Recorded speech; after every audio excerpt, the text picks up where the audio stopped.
Hello everyone, welcome to bond breakers chemistry. जैसा कि आप सबको पता है कि हमने एमडी कैट 2025 केमिस्ट्री की एक सीरीज को शुरू किया है और ये हमारा चैप्टर नंबर 3 है, गैसेस। और इसका चौथा लेक्चर हम आज स्टार्ट करने जा रहे हैं। हमने 3 लेक्चर्स कर लिए हैं और आज हम एडिशनल टॉपिक्स को स्टार्ट करेंगे। हमने अपने पिछले लेक्चर्स में 3.1 से लेकर 3.5 तक तमाम SLOs को, स्टूडेंट लर्निंग आउटकम्स को कंप्लीट कर लिया और उसके साथ साथ हमने एवोगैड्रोस लॉ को भी कंप्लीट कर लिया। आज हम इन दो लॉज को, जो कि है डाल्टन्स लॉ और ग्राहम्स लॉ, को डिस्कस करेंगे और इनसे रिलेटेड कुछ क्वेश्चंस को भी हम डिस्कस करेंगे।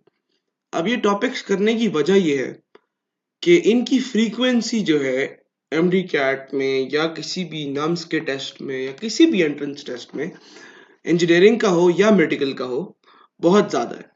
तो हम ये करना चाहते हैं कि हम तमाम उन टॉपिक्स को डिस्कस करना चाहते हैं जिनसे आपके पेपर में क्वेश्चन आ सकता हो। तो आइए अपने लेक्चर को स्टार्ट करते हैं।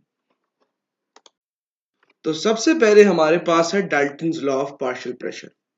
डाल्टन्स लॉ क्या कहता है? डाल्टन्स लॉ कहता है कि हमारे पास total pressure P exerted by a mixture of non-reacting gases is equal to the sum of their individual partial pressures।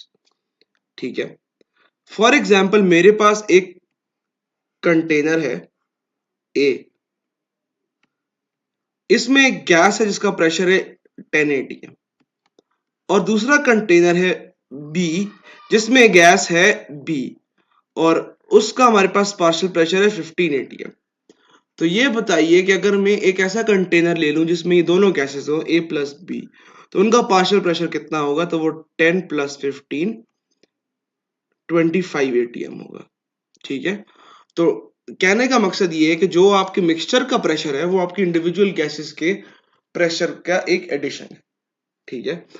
तो ये कहना गलत नहीं होगा कि PA plus PB equals to total partial pressure.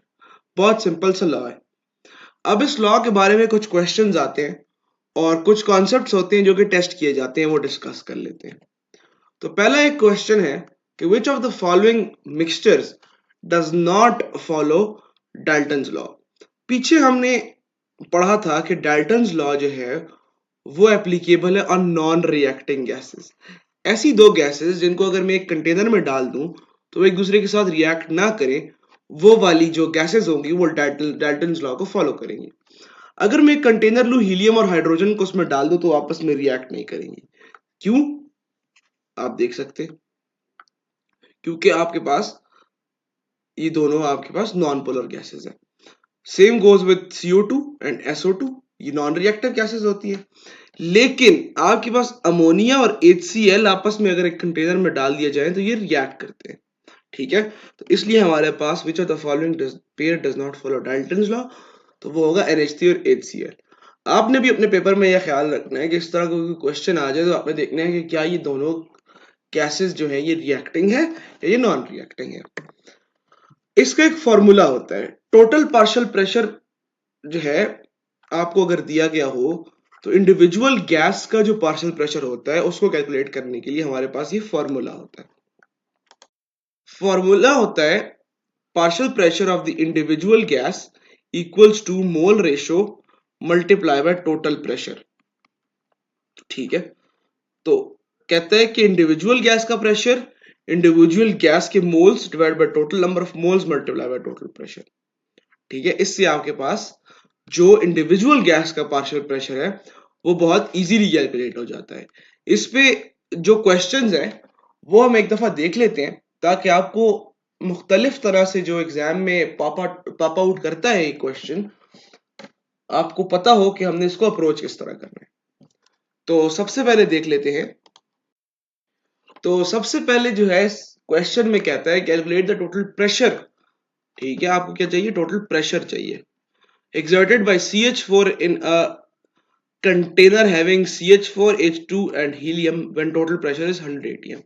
आपको एक इंडिविजुअल गैस का यानी कि CH4 का आपको प्रेशर चाहिए। तो जो ट्रिक आपको मैंने पिछली वीडियो में बताई थी, जिसकी मदद से आप कैलकुलेट कर रहे थे एवोगैड्रोस लॉ के मुताबिक इंडिविजुअल वॉल्यूम, उसी टेक्निक से आपने इंडिविजुअल प्रेशर भी कैलकुलेट करना है। तो कौन सी 3 गैसेस है? हीलियम है, हाइड्रोजन है, CH4 है। तो स्टेप 1 क्या होता है, आपको अगर याद हो मैं दोबारा भी बता देता हूं। स्टेप 1 होता है सबसे हाईएस्ट मोलर मास वाली गैस आपने चूज कर लेनी है। तो इसका 4 होगा, इसका 2 होगा, इसका 16 होगा। तो इसको हम रख लेंगे, मार्क कर लेंगे एज 1। ठीक है, ठीक है। उसके बाद आपने क्या करना है? आपने ये करना है, आपने यहां पर ये करना है। तो कौन सा वो नंबर है जिसको हम 2 से मल्टीप्लाई करें तो 16 बनता है? तो वो हमारे पास हो जाएगा 8। ठीक है, इधर 1 कर देते हैं। और कौन सा वो नंबर है जिसको हम 4 से मल्टीप्लाई करें तो वो हो जाएगा 16? तो उसको हम लिख लेते हैं 4। अब इन तीनों को आप ऐड करें। ठीक है, तीनों को हम ऐड करें तो बन जाएगा 12 + 1 = 13। तो नीचे आपके पास आ गया 13। आपने इंडिविजुअल किसका निकालना है? CH4 का। तो 1/13 × 100 = पार्शियल प्रेशर ऑफ CH4। तो ये हो जाएगा 100/13। आप इसको बेशक सिंप्लीफाई कर लें, लेकिन ऑप्शन में आपको इसी तरह के दिया गया होगा। तो सिंपल स्टेप नंबर 1 आपने रेशोज में लिखना है। Step number 2 highest molar mass वाली गैस को चूज करना है। Step number 3 total number of moles add करके कैलकुलेट कर लेने हैं। स्टेप नंबर 4 इसको मल्टीप्लाई कर देना है टोटल प्रेशर से। नेक्स्ट क्वेश्चन भी बिल्कुल सिमिलर उसका टाइप का क्वेश्चन है। तो हम देखते हैं कि partial pressure of a container is 230। यहां पर टोटल दिया गया। Gases given are helium, methane, oxygen and sulphur dioxide. तो यही हो गया helium, methane, oxygen and sulphur dioxide. 64, 32, 16 और ये हमारे पास हो जाएगा 4। इस कैलकुलेट करना आपको सीखना पड़ेगा ताकि आप क्वेश्चंस को जल्दी कर सकें। तो 1 2 4, 16 और 64 और हीलियम हो जाएगा 16। ऐड करें इन सबको 3 3, ठीक है, +4 7 7 + 16 23। टोटल कितने हो गए? 23। निकालना हमने किसका है? CH4 का। CH4 कितने? 4 4 मल्टीप्लाई बाय 23 और 4 divide by 23 multiply by 230 10 R तो हो जाएगा 40 एटमॉस्फेरिक प्रेशर। ठीक है, 40 ATM आपके पास आंसर आ जाएगा। सिंपल वही सोल्यूशन है, वही मेथड है। आपने रेशोज में लिखा, रेशोज में लिख के आपने total number of moles calculate किए ऐड करके, और उसके बाद आपने इंडिविजुअल को डिवाइड करके टोटल से मल्टीप्लाई कर देना, आपके पास इंडिविजुअल प्रेशर आ जाएगा। ठीक है, अब जो नेक्स्ट बात है वो है grams law of diffusion and effusion. अगर मैं आपको यहां पर डिफ्यूजन एफ्यूजन के बीच में फर्क बता दूं तो आपके लिए समझना इजी हो जाएगा। डिफ्यूजन कहते हैं, मैं डायग्राम ड्रॉ करके बता देता हूं। डिफ्यूजन कहते हैं कि मेरे पास एक जगह पे हायर कंसंट्रेशन है सम मॉलिक्यूल्स की, वो लोअर कंसंट्रेशन वाली जगह पर जा रहे हैं, तो वो मेरे पास जो प्रोसेस होगा वो डिफ्यूजन होगा। सिंपल डिफरेंस इफ्यूजन का ये है कि अगर यही 1/1 हायर कंसंट्रेशन से लोअर कंसंट्रेशन में जा रहे हो through a perforation, through a hole, तो वो आपके पास इफ्यूजन होगा। Exit, E for exit, E for effusion, किसी परफोरेशन के थ्रू। ये अगर मैं आपको डिफरेंस पढ़ाने के लिए बैठ जाऊं तो ये आपके एंट्री टेस्ट के लिहाज से बहुत लो यील्ड बात है, इसलिए मैं आपको डायरेक्ट इसके जो हाई यील्ड पॉइंट है, जो पॉइंट एग्जाम में टेस्ट होता है, वो बताना चाहता हूं। वो ये है कि Graham's law of effusion and diffusion ये कहता है कि द रेट ऑफ इफ्यूजन और diffusion is inversely proportional to the molar mass of the gas.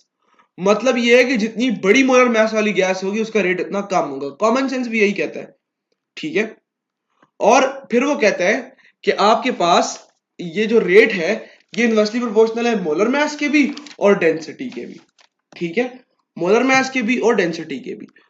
मैं क्या करता हूं, इस इक्वेशन को यहां पर खोल के लिख देता हूं, यानी कि इसका कांस्टेंट हटा के इक्वालिटी का साइन ले आता हूं, तो हमारे पास ये इक्वेशन बन जाती है। इसमें ख्याल करिएगा कि ये M2 ऊपर है और M1 नीचे है। इसमें एक और ख्याल भी ये करना है कि अगर आपको क्वेश्चन में इजी करना है, आगे मैं करा के दिखाता हूं आपको, अगर आपने इजी अप्रोच लेनी है तो आपने लाइटर गैस को 1 लाइटर गैस को 2 और हेवी गैस को, लाइटर गैस को 1 और हेवी गैस को 2 आपने लेबल करना है ताकि आपको आसानी हो। अब for example which of the following gas diffuses 2 times more than helium. तो इसके लिए कॉमन सेंस अगर आप यूज करें, कॉमन सेंस अगर आप यूज करें तो क्या होगा कि, sorry for the disruption, common sense अगर आप यूज करें तो जिस जो भी हीलियम से लाइट होगा इन चारों में से, उसका रेट ऑफ डिफ्यूजन हीलियम से ज्यादा होगा। हीलियम से लाइट इसमें क्या मीथेन है? नहीं। क्या ऑक्सीजन है? नहीं। क्या सल्फर डाइऑक्साइड है? नहीं। कौन है? Hydrogen. Hydrogen is the answer. तो इस तरह के बेतहाशा किस्म के फजूल क्वेश्चंस जो है आपके बन सकते हैं आपके एमडी कैट में, जिनका बेसिक मकसद ये होगा कि आपसे रेशो प्रोपोर्शन के कॉन्सेप्ट को ज्यादा टेस्ट किया जाए instead of grams law of diffusion refusion. अब नेक्स्ट लेक्चर में हम इंतहाई इंपॉर्टेंट टॉपिक को डिस्कस करने जा रहे हैं, जो आपका आइडियल गैस इक्वेशन और वॉन डेर वाल्स करेक्शन। तो आज के लिए मैं इजाजत चाहता हूं, मिलते हैं नेक्स्ट वीडियो में। अल्लाह हाफिज।